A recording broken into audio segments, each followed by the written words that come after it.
Bukit Bendera. Silakan. Terima kasih Tan Sri Speaker. Pakai batik warna biru. Soalan saya nombor 1. Silakan Menteri. Assalamualaikum warahmatullahi wabarakatuh. Tan Sri Dipertua, terima kasih rakan saya dari Bukit Bendera. Seorang warga asing, sama ada lelaki atau perempuan, bertemu jodoh dengan rakyat negara kita. Okay. Berkahwin secara sah. Daftar perkahwinan di Malaysia. Dasar semasa kerajaan adalah mereka ini dibenarkan bekerja. Tapi bukan automatik.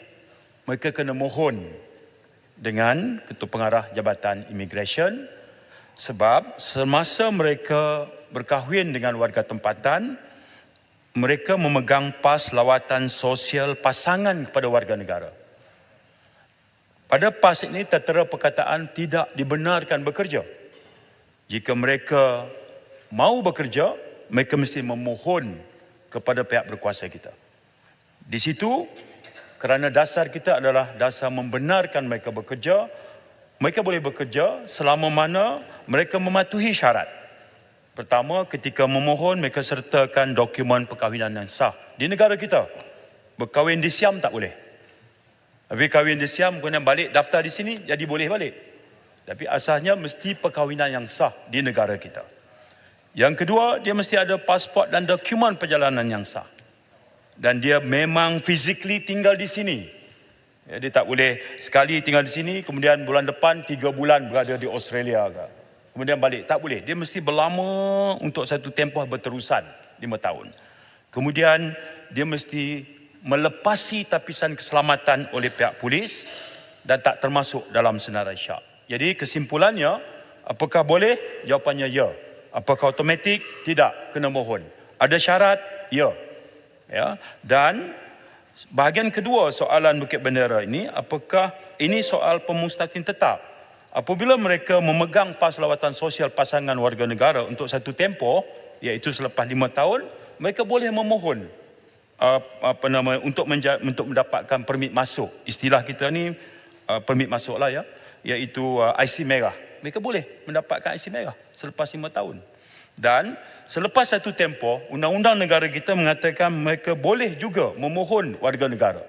Tapi bukan lagi dengan Jabatan Immigration, tapi dengan Jabatan Pendaftaran. Itu proses yang mengikut undang-undang dalam negara kita. Terima kasih.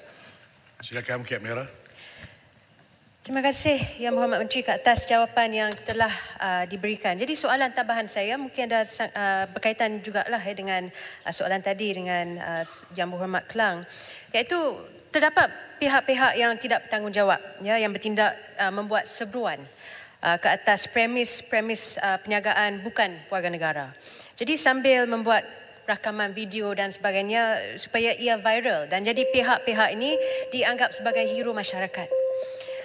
Jadi ini memperlihatkan masalah xenofobia dan mencerminkan imej yang buruk.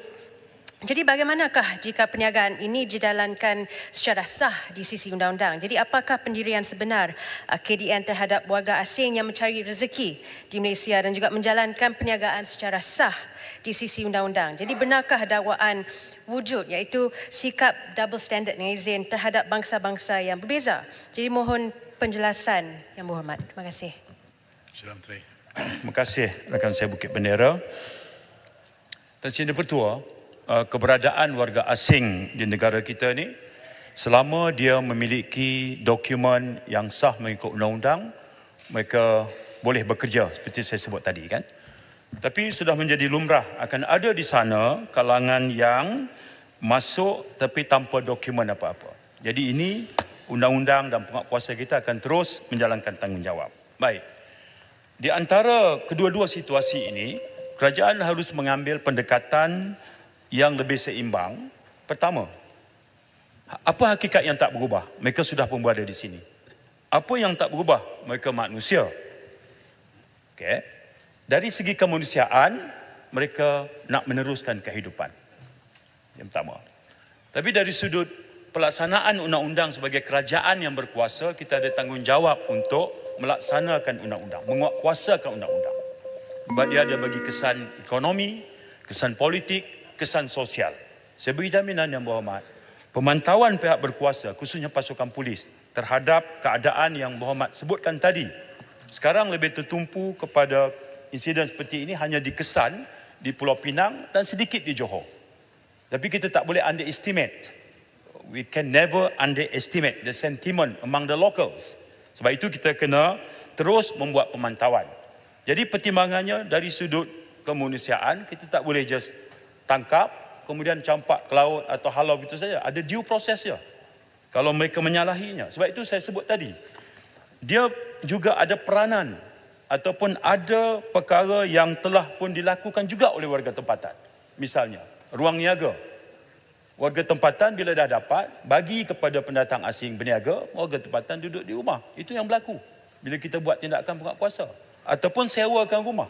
Kemudian akan ada satu dua watak yang kemudiannya mengambil tindakan di atas tangan sendiri. Itu tak dibenarkan sebab itu keadaan yang tidak kondusif sama sekali untuk keadaan dalam negara kita. Jadi perimbangan yang kita cuba ambil ketika nak menguatkuasakan undang-undang, kita juga ada pertimbangan kemanusiaan. Jadi ini balance yang kita cuba dapatkan, tapi tidak sampai kita ketepikan semua peruntukan undang-undang yang berkaitan dengan keberadaan warga asing yang langsung tidak mempunyai sebarang dokumen. Terima kasih. Baik, saya jemput Padang Terap.